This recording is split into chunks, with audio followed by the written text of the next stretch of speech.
Dan kalau gue pergi ke refleksi untuk coba pijit tapak kaki, gue minta orangnya tusuknya pakai kayu gitu karena gue suka sakitnya. Listen, listen, listen, listen.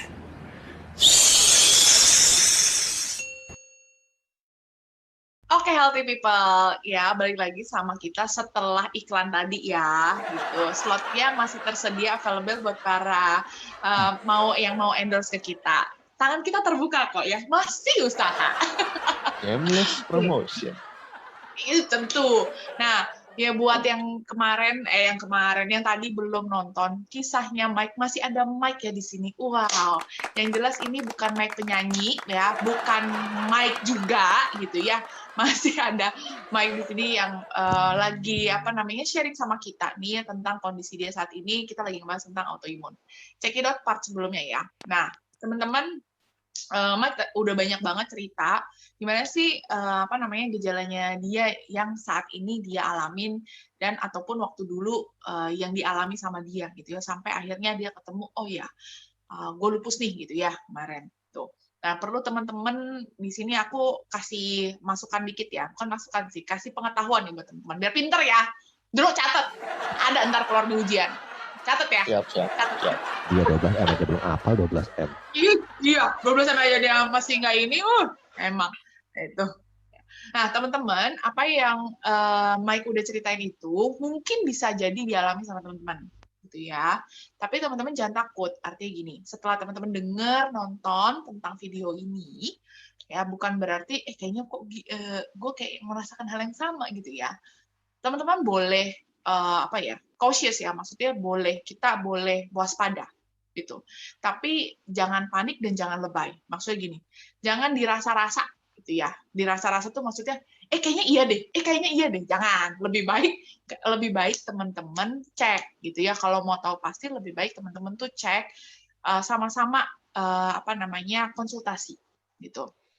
Kalau bahasa punya curigation bahasa gua. Ya, curigation gitu. Kalau curiga mendingan lo cek gitu ya, daripada nanti ya kayaknya gue lupus deh.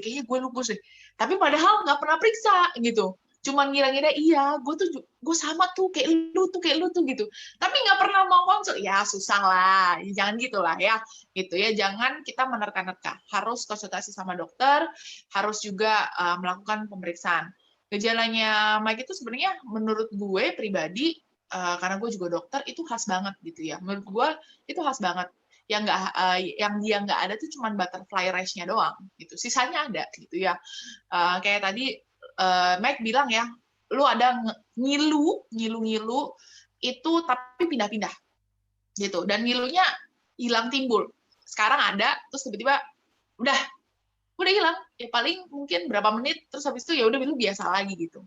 Ya, itu adalah suatu kejadian yang berhubungan dengan otot gitu ya. Itu memang ada mialgia ya. Mialgia tuh maksudnya nyeri pada otot atau ngilu pada otot yang memang berpindah-pindah gitu. Dan itu nggak spesifik dan bukan karena cedera, bukan karena sore muscle ya, bukan karena memang kita melakukan aktivitas yang berlebih gitu. Itu beda. Karena kalau kalian mengalami sore muscle gitu, benar apa yang dikatakan sama Mike, pasti ya akan di situ nyerinya, nggak pindah dia. Ya kalau lu kepukul di tangan lu, ya lu nyerinya di tangan lu gitu. Nggak mungkin lu kepukul di tangan tapi nyerinya di kaki gitu. Nggak nyambung soalnya. Nah, kalau pindah-pindah gitu ya, dan lu nggak tahu sebabnya gitu ya, gua menyarankan kalian take a note, take a diary. Di sebelumnya, gue udah pernah jelasin juga bahwa kalau kalian punya suatu gejala yang nggak jelas, kalian tulis. Ya lu mau tulis dear diary, aku hari ini galau, ya boleh juga sih, boleh aja sih ya. Tapi dengan kalian itu take a diary, oh ya hari ini gue sakit di bagian ini, gue ngilu di bagian ini, lama-lama nanti kalian akan tahu pattern-nya. Lama-lama teman-teman akan tahu, oh setelah gue melakukan hal ini ternyata gue timbul ini gitu pada bagian ini gitu ya. Itu nanti akan mulai kelihatan, dan tidak akan bisa terlihat kalau cuma teman-teman di diary-nya cuma 1-2 hari. Nggak bakal, ya. It takes maybe a month, ya couple months lah ya, beberapa bulan gitu, teman-teman. Karena nanti teman-teman baru bisa ngerti, oh badan gue ternyata seperti ini. Terus tadi juga Mike bilang, gue kalau kena matahari nih tense banget nih gitu ya. Well, orang autoimun itu memang hiperfotosensitivitas, jadi maksudnya memang tidak bisa kena matahari. Bisa sih, tapi tidak bisa sebanyak orang biasa. Rata-rata ya, rata-rata hampir 90% 90% teman-teman yang autoimun itu hipersensitivitas pada cahaya, terutama pada matahari. Itu kalau kena matahari, kalau tadi Mike itu tense bagian tengkuk leher ya, sampai kayaknya nggak nyaman banget ya. Gue pun juga nggak bisa kena matahari. Gue kalau kena matahari pasti gue heat stroke, dan itu gue pasti harus bed rest, nggak bisa sakit kepala, gue nggak hilang tuh seharian gitu. Ada orang beda-beda ya, orang beda-beda gejala. Terus tadi juga Mike juga ngalamin, badannya biru-biru tapi nggak sakit gitu ya, nggak tahu tiba-tiba muncul aja gitu ya.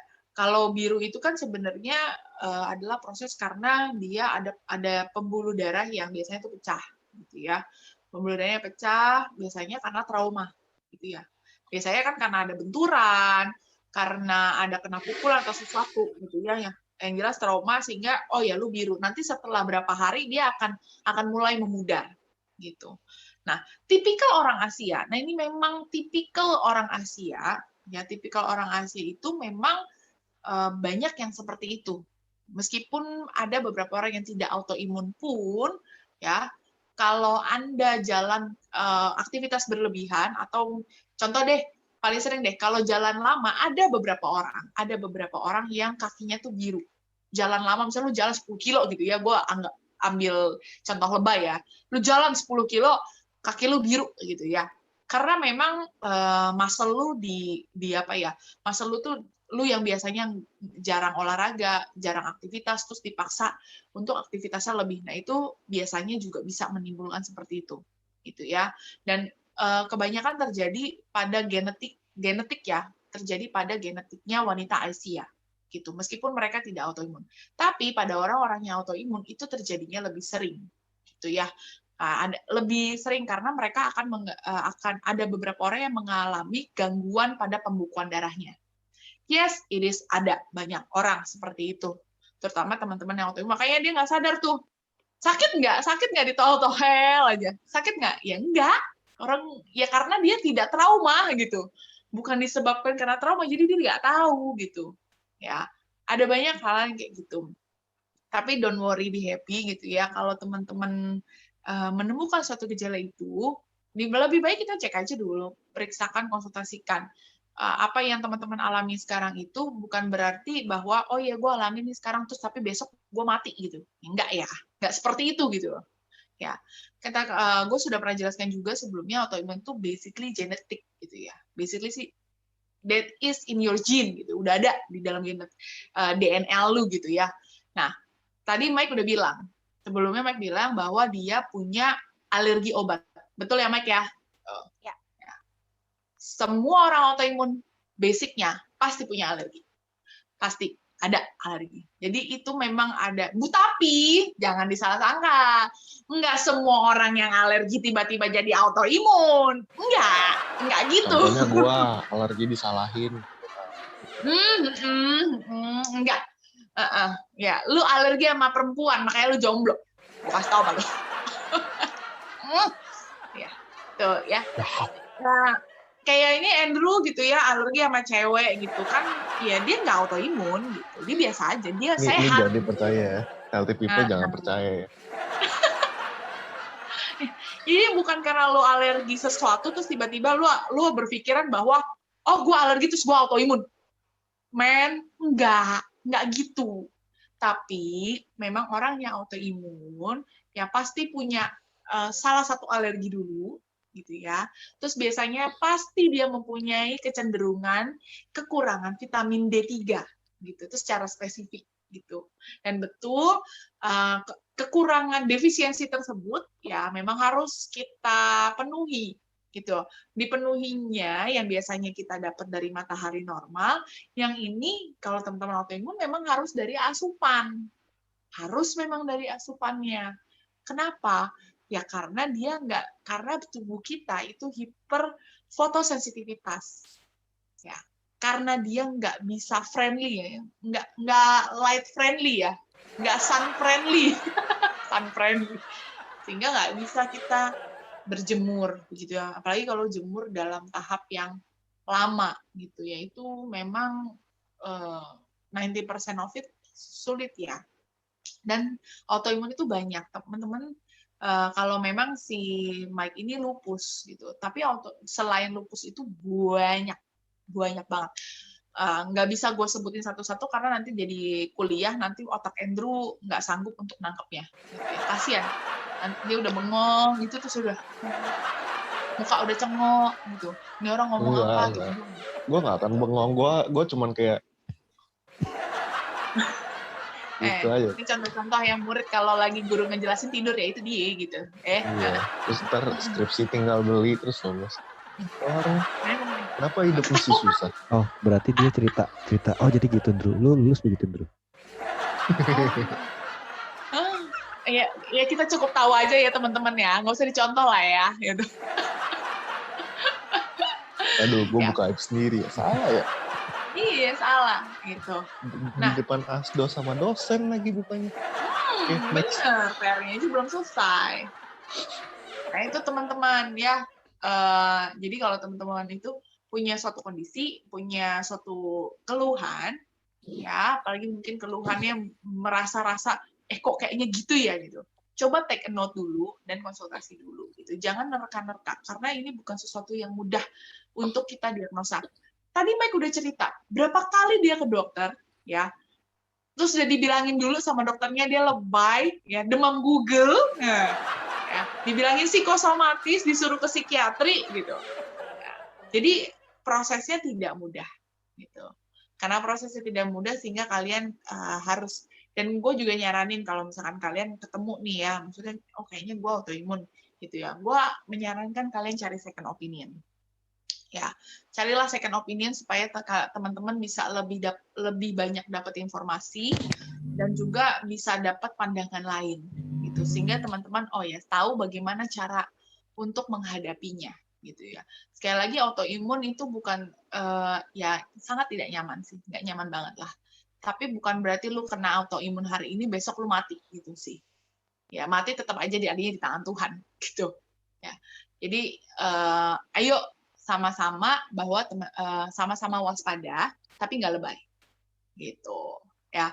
Nah sekarang gue mau tanya Mike, kondisi lu saat ini gitu ya, setelah nih panjang, karena itu tadi dari tahun 2015 ya, dari 2015 terus sekarang udah 2021 gitu ya. How you deal with it after 6 years ya, around 6 years.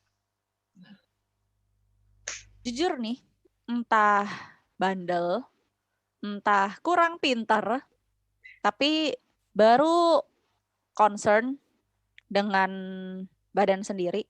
Karena mungkin baru sadar kali ya. Karena masih kayak agak gimana ya. Ini hal yang gue gak bisa percaya begitu saja. Karena hasil tes darah menyatakan A, dokter bilang B, kayak begitu. Jadi dan Google menyatakannya A, tapi dokter ngomongnya B lagi. Jadi finally akhirnya gue Google kayak gitu. Karena Google itu kan lo dapat narasumber lebih banyak dari dokter luar, dari mana, nggak cuma dokter yang cuma di Jakarta misalnya begitu. Kebetulan gue tinggal di Jakarta, jadi ya nggak mungkin gue cari dokter di area lain. Itu gue masih cukup bandel dengan badan sendiri. Dengan yang udah ada klien yang sekarang kondisinya baik-baik saja, di saat itu kondisinya baik-baik saja, dan dibilang dia nggak boleh jemur matahari dan harus minum vitamin D, dan dia bilang CDR itu sangat-sangat tidak cukup. Ya. Karena butuh minimal banget. Katanya satu hari itu 2.000 IU untuk penderita autoimun. Padahal dokternya itu sebenarnya nyaraninnya itu 5.000 sampai 10.000 dan dikonsumsi selama 3 tahun. Itu minimal banget. Dan habis itu baru cek lagi darahnya. Itu dia cerita dokternya yang ngasih tahu. Seperti itu. Dan kondisinya dia so far so good kayak gitu. Jadi gue bingung. ini bukti nyata dari manusia yang bukan ahli medis, tapi dia bisa cerita segitunya. Tapi dokter itu kok kayaknya bertentangan ya.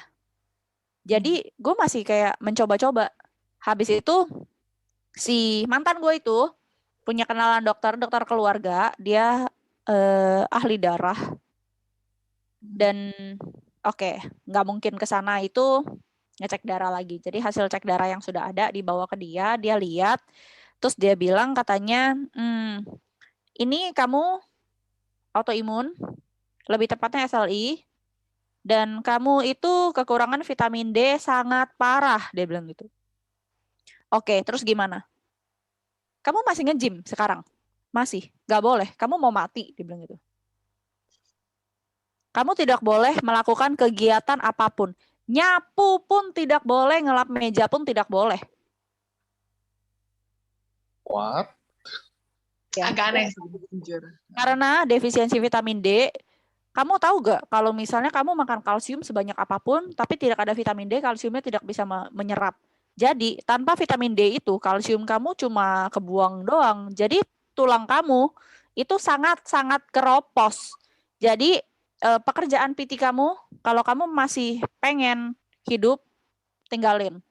Bed rest 1 tahun, dia bilang gitu. Bed rest 1 tahun. Bed rest ya. Jadi kalau bisa kerjaan gue cuma tiduran, baringan, duduk, nonton. Dia bilang gitu, nonton aja kan sekarang udah enak ya. Bed rest itu nggak semenderita zaman dulu katanya. Bed rest, nonton. Terus di saat siang dari jam 11, jemur matahari sampai jam 2. 3 jam. Jangan lupa pakein sunblock supaya kulitnya nggak pecah-pecah. Nah, kebetulan banget nih. Jadi gua itu kepengen punya kulit yang agak tanning eksotik kayak Latina. Jadi gue gak demen nih kulit gue warnanya kayak begini. Gue demennya kulit itu agak kayak coklat-coklat gimana gitu. Karena menurut gue lebih bagus aja. Oh pas tuh sama gue. Gue beli tanning oil dong. Terus gue berjemur. Setiap gue berjemur, leher gue sakitnya sampai gue kayak begini tuh gak. BTW kalau yang kenal gue pasti tahu gue tuh cukup fleksibel. Badan gue cukup fleksibel. Jadi gue sampai kayak diginiin gak bisa. Kayak nyangkut di sini gitu kayak terus gue unyeng gue ada bola kalau yang nge-gym mungkin ngerti itu namanya bestie ball. Gue taruh di sini terus gue unyeng supaya rilis. Oh oke, udah bisa begini. Terus gue balikin lagi terus gue begini lagi udah nggak bisa lagi.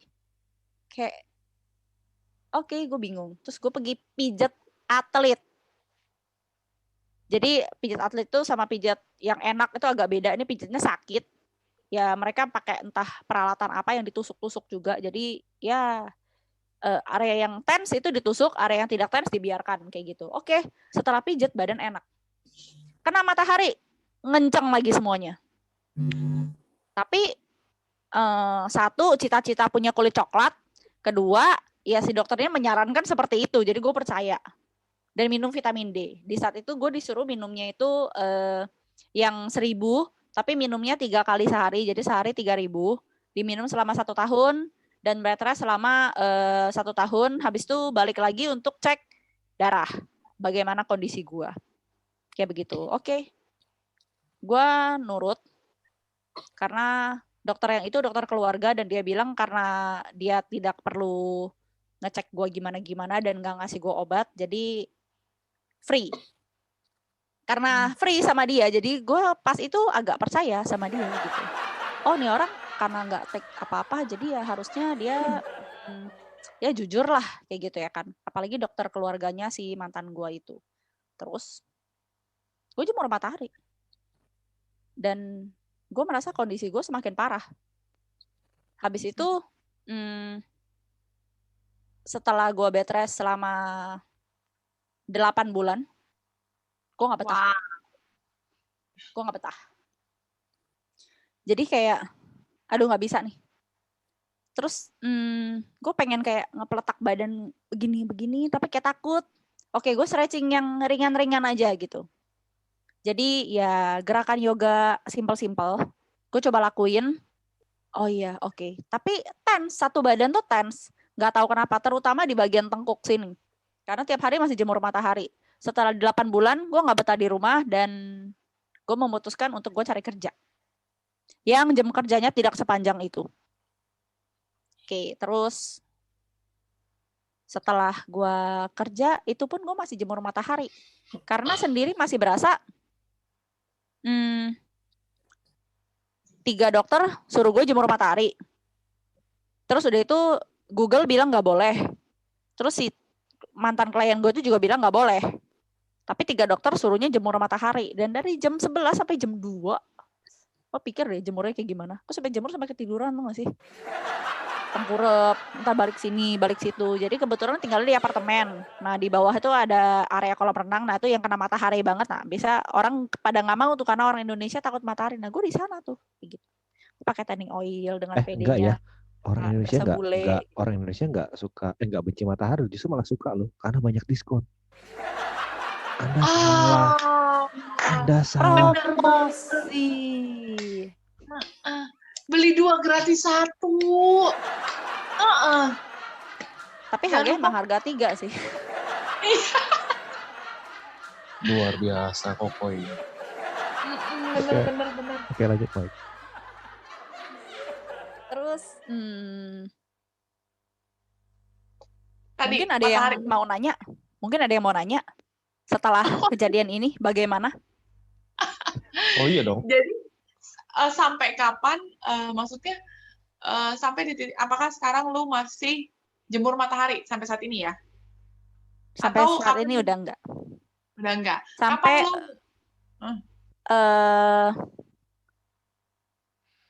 Akhir 2 tahun lalu. Jadi sebelum COVID ini mulai, jadi COVID ini baru kena di China. Itu gue udah balik ke Jakarta. Jadi sebelumnya gue sempat dipindahin tugas ke Mojokerto. Jadi Mojokerto itu Jawa Timur, Surabaya punya pinggiran lah kayak begitu. Dan area itu sawah semua. Dan kerjaan gue adalah visit dealer. Jadi gue tiap hari kena matahari. Dan matahari sawah ya kalian tahu lah seperti apa. Beda sama matahari kota. Itu kayak yang kiri kanan nggak ada gedung, nggak ada apa-apa.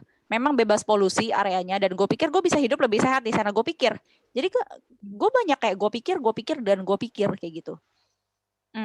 Terus kebetulan bos gue di sana itu orang China asli. Jadi dia kalau masak itu garamnya sangat banyak.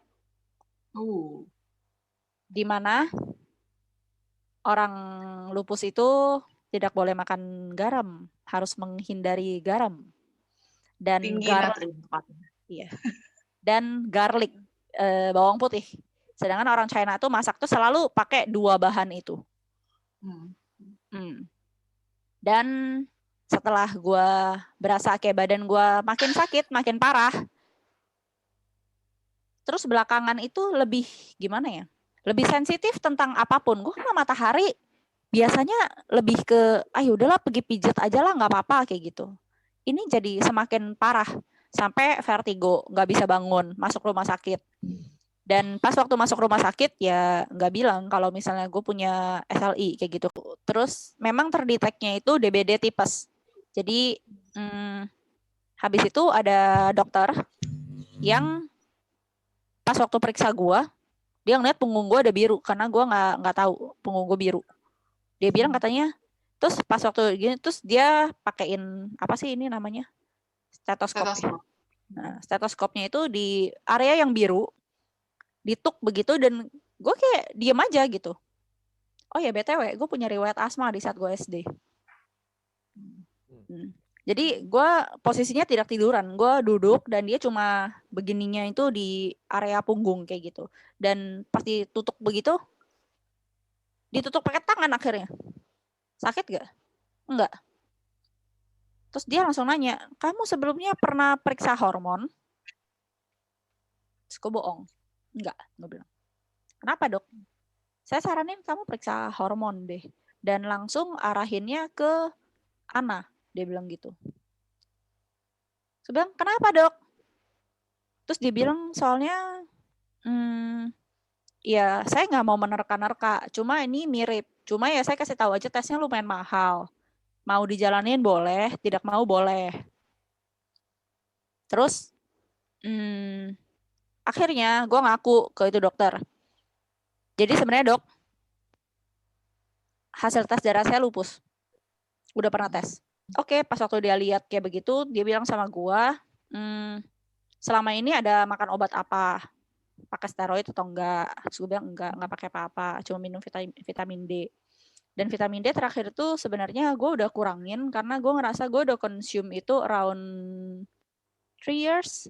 Jadi ya udahlah nggak usah 3.000 lah. Kadang hari ini 2.000, besokannya 1.000, besokannya lagi 2.000, besokannya 1.000. Kayak gue ganti kayak begitu. Dan untuk berhemat, jadi bandel juga. Terus dia bilang katanya, habis itu nggak boleh jemur matahari. Terus gue bilang, nggak boleh jemur matahari ya dok? Kok saya pas waktu terakhir ke dokter, dokternya bilang katanya saya disuruh jemur matahari dari jam 11 sampai jam 2. Hah? Katanya. Kamu ke dokter apa? Dia bilang gitu. Terus ya, ini di Surabaya loh gitu. Terus itu gue bilang, ya gue ke dokter ini. Ya ke dia gue sebut nama kayak gitu. Ya. Ada yang namanya gue lupa, tapi ada yang gue sebut nama kayak gitu. Terus dia kayak, hah? Bentar ya, dia bilang gitu. Dan di rumah sakit tuh di dalam ruangan prakteknya itu kan ada komputer. Dia nge-google dong. Dia nge-google, terus diputar komputernya nih ya. Supaya kamu yakin aja nih, mungkin kamu nggak percaya sama omongan saya. Oh kalau Google saya udah sering Google dok, saya tahu. Tapi dokter pada nyuruhnya jemur matahari. Enggak. Kamu itu nggak boleh jemur matahari. Dan kalau bisa kamu coba aktivitas yang ringan-ringan aja, dia bilang gitu. Olahraga ringan-ringan. Boleh ikut yoga, dia bilang itu. Boleh senam. Tapi kalau bisa jangan loncat-loncat. Nanti ngilu. Terus gue kayak, nah waktu itu dokternya bilang katanya saya sama sekali nggak boleh olahraga dan segala macam, nggak boleh ini, nggak boleh itu. Justru kamu harus olahraga, dia bilang gitu. Terus dia nyari lagi tuh literatur dari Google. Dia nge-Google tuh dokternya dengan humble-nya atau dengan mungkin beberapa orang bilang, kok nih dokter nggak profesional banget sih. Tapi to be honest, gue seneng banget ketemu itu dokter dan dia ya jujur aja gitu, dia takut salah juga kan, karena itu mungkin bukan majornya dia di situ. Dan dia nge-Google, dia kasih lihat, nah tuh nggak boleh, dia bilang. Jadi Google ini punya sindrom juga ya. Google sindrom itu dulu tanda kutip gitu. Iya. Mungkin Tapi dokter ini juga itu. ya, Kalau kata si orang lain. Mike ini udah dapat Coba- dokter yang tepat gitu ya. Coba dokter Dan- itu ke dokter profesor yang pertama datang. Lu datangin itu mantap kok. sekali. Nah, Mantap, kayaknya ini mantap. memang antara dokter yang tepat ini sama dokter yang pertama Mike temuin itu kayaknya mesti dipertemukan gitu ya. Kayak pengen kita ya bawa pertemuan dokter ini ya biar mungkin kita bisa adu. Bisa diadu. Nah, pengaduan nih. Nah, teman-teman pasti bakalan penasaran banget kenapa si dokter yang terakhir ini bisa oke, tapi berbeda sama dokter yang pertama. Mau tahu alasannya? Nih, setelah yang berikut ini ya.